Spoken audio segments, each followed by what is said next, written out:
Hi everyone, welcome to the first official GOVLEARN curriculum class. This will run about 15 to 20 minutes and we'll be talking about the legislative and executive branches of government. So, why don't we get right into it? We're going to give an overview of the legislative branch. The legislative branch is composed of Congress, which is split into two houses. The upper house is the Senate and the lower house is the House of Representatives. The legislative branch proposes bills and votes on them. If they have a majority, they can send the bill to the president, who will sign it and turn it into law. I will get into this process in a moment.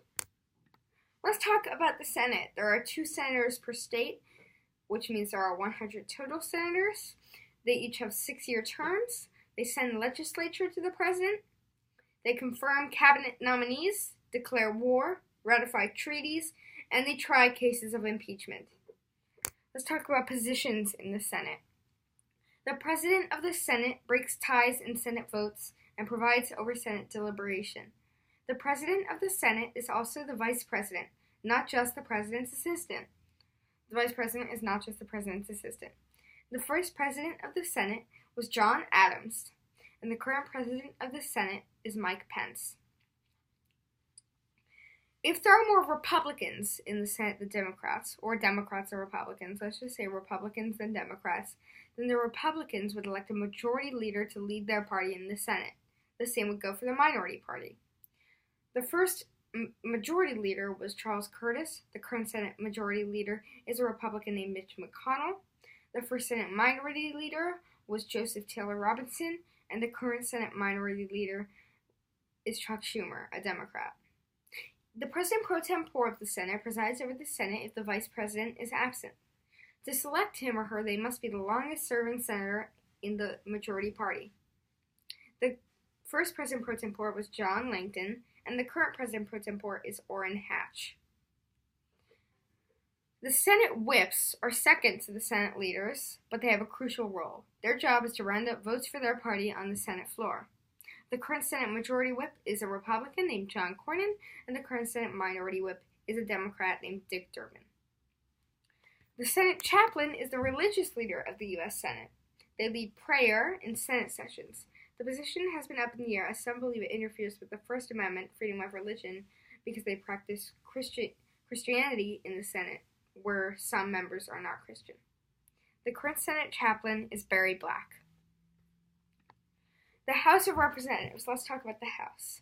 Representatives per state are determined by population and redistributed after every 10 years after a federal census. They each have 2-year terms. They initiate money bills. They can start cases of impeachment, and they can elect the president if the Electoral College is tied. Let's get to the House positions. The same goes for the House, for majority and minority leader. If there are more Democrats in the House or Republicans would have a majority leader, or Democrats would have a majority leader, and Republicans would have a minority leader. The current House majority leader is a Republican named Kevin McCarthy, and the current House minority leader is a Democrat named Nancy Pelosi. The same is for the whips. The current House Majority Whip is a Republican named Steve Scalise, and the current House Minority Whip is a Democrat named Steny Hoyer. The Speaker of the House is the leader of the House, presides over deliberation, and serves as spokesperson for their party. The current Speaker of the House is Paul Ryan. Let's talk about the process of turning a bill into the law. First, the bill is drafted. It's created by someone, written up. Second, it is introduced in the House by a representative. 3, it is sent to a committee by the Speaker. 4, the most bills die here. The committee could do anything with the bill. They can change it, they can table it, they can move it away, postpone it, or they can vote. If the bill passes, it goes to a Rules Committee. The Rules Committee decides the rules for the debate and when the debate will take place. Then it will go to the entire House, who will debate the bill and may add amendments. If a majority votes in favor of it, it will go to a Senate committee. And then the same procedure in the House for the Senate committee. If the committee majority votes for the bill, it goes to the whole Senate. Then it is the floor action, and then if a majority votes in favor of the bill is debated and amendments may be added. If a majority votes in favor of the bill, it is returned to the House. in conference committee. If the House rejects any of the changes, the bill goes to a conference committee of members from both houses of Congress. They work out a compromise. Then a 12th step is they vote on the compromise. Both houses of Congress must approve changes made by the conference committee. If approved, the bill goes to the president.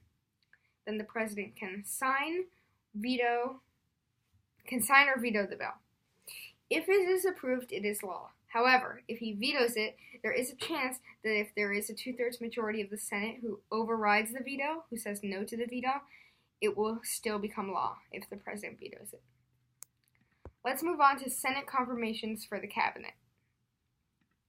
The first step is presidential submission. The president submits a nomination in writing to the Senate. The nomination is read on the floor, and the executive clerk assigns it a number. A nomination is not voted on by the full Senate the same day the Senate receives it, or on the day on which it is reported by a committee, except by unanimous consent. The second step is committee referral and consideration. Once the president submits the nomination, it is sent to a committee assigned to the department for which the nominee is chosen by the president to lead. For example, the Department of State's nominee, which handles foreign policy and trade with other countries, would be interviewed by the Senate Foreign Relations Committee at a confirmation hearing. The committee then votes to send it to the entire Senate. Floor consideration. They meet in full session with all of the senators. They can hold a nomination, delay it, or preventing it from reaching the floor for further action. The final question on a nomination is, will the Senate advise and consent to this nomination? They have 3 options: confirm, reject, or take no action on the nomination. Confirmation requires a simple majority vote. The final step is White House notification. Once the Senate has acted on a nomination, the Secretary of the Senate, who supervises the offices of the Senate, attests to a resolution of confirmation or rejection, which is transmitted to the White House. All nominations submitted to the Senate, as well as all action on them, are printed in the Congressional Record and a number of other Senate publications. This is the same process for the Supreme Court, except it used to be if someone filibustered the nominee, the vote required 60% of the Senate for the nominee to be confirmed.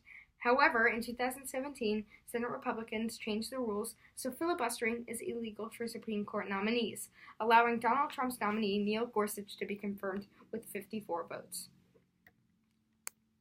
Let's move on to the executive branch. The President is the head of state and the head of government of the United States. They are Commander-in-Chief of the Armed Forces. They are responsible for the execution and enforcement of the laws created by Congress. They appoint the heads of more than 50 independent federal commissions. They have the power either to sign legislation into law or to veto bills, although Congress may override a bill with a 2/3 vote from both houses. They can issue executive orders, which direct executive officers or clarify and further existing laws. They have unlimited power to extend pardons and clemencies for federal crimes, except in cases of impeachment.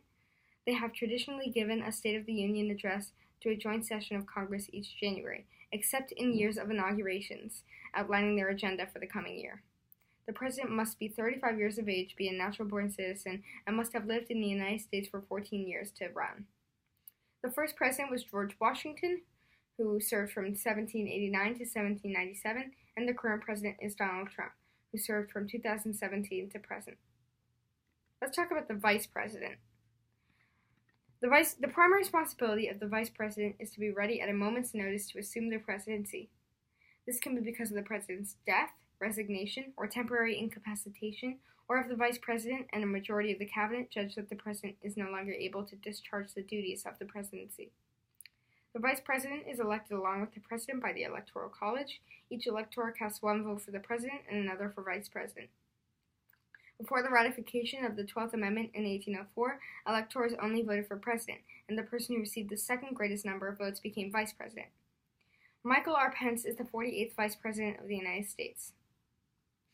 The first vice president was John Adams, who served from 1789 to 1797, and the current vice president is Mike Pence, who served from 2017 to present.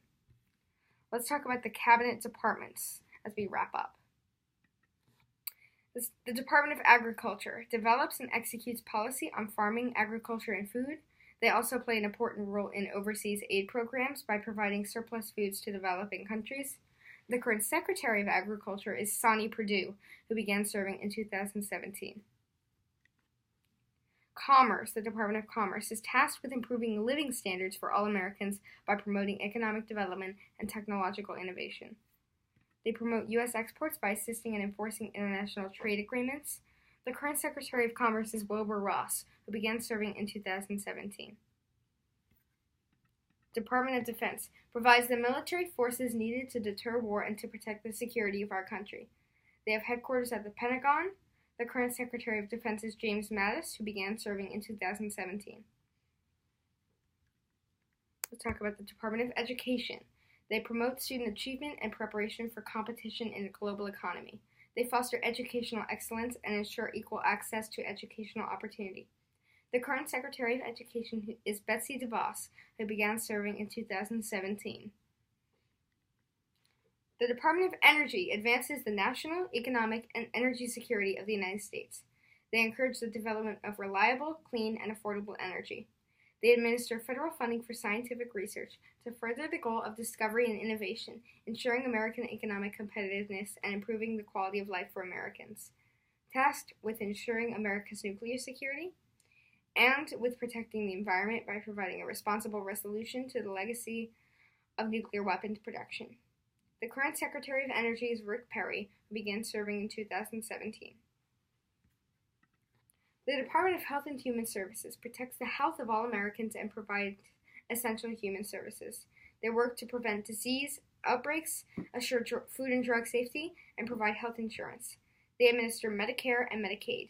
The current Secretary of HHS is Alex Azar. Homeland Security Department prevents and disrupts terrorist attacks. They promote preparedness and emergency prevention among citizens. They are in charge of airport customs and the Secret Service.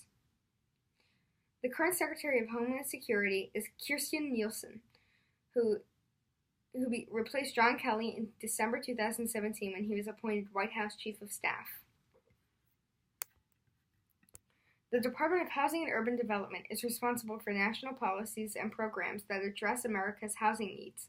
They play a major role in supporting home ownership for low and moderate income families through its mortgage and insurance and rent subsidy programs. The current Secretary of Housing and Urban Development is Ben Carson, who began serving in 2017. The Department of the Interior is the nation's principal conservation agency. It protects America's natural resources, offers recreation opportunities, conducts scientific research, conserves and protects fish and wildlife. They also honor our trust responsibilities to American Indians, Alaska Natives, and our responsibilities to island communities. The current Secretary of the Interior is Ryan Zinke, who began serving in 2017. The Department of Justice enforces the law and defends the interests of the United States according to the law. They ensure public safety against threats foreign and domestic. They provide federal leadership in preventing and controlling crime, and they seek just punishment for those guilty of unlawful behavior. The current Attorney General, who is the leader of the Department of Justice, is Jeff Sessions, who began serving in 2017. The Department of Labor oversees federal programs for ensuring a strong American workforce. They are responsible for job training, safe working conditions, minimum hourly wage and overtime pay, employment discrimination, and unemployment insurance. They foster and promote the welfare of the job seekers, wage earners, and retirees of the United States. The current Secretary of Labor is R. Alexander Acosta, who started serving in 2017. The Department of State develops and implements the President's foreign policy. They are responsible for United States representation abroad, foreign assistance, foreign military training programs, and countering international crime. There is no current permanent Secretary of State, as Mike Pompeo is going through confirmation hearings at the moment. The Department of Transportation's mission is to ensure a fast, safe, efficient, accessible, and convenient transportation system that meets our vital national interests and enhances the quality of life of the American people. The current Secretary of Transportation is Elaine Chao, who started serving in 2017. The Department of the Treasury is responsible for promoting economic prosperity and ensuring the soundness and security of the U.S. and international financial systems. They operate and maintain systems that are critical to the nation's financial infrastructure. They encourage economic growth, perform a critical and far-reaching role in enhancing national security by improving the safeguards of our financial systems, implementing economic sanctions against foreign threats to the U.S., and identifying and targeting the financial support networks of national security threats. The current Secretary of the Treasury is Stephen Mnuchin, who started serving in 2017. The Department of Veterans Affairs administer benefit programs for veterans, their families, and their survivors. The current Secretary of Veterans Affairs is Robert Wilkie. Well, that wraps up our session, but let me just go into GOVLEARN.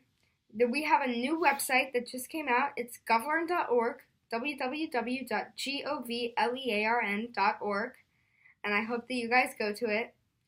I'm so excited that we get to do this. We will be doing more longer classes that are in depth. You can see a PDF of this presentation on the bottom of govlearn.org if you would like to go more in depth. Thanks for watching.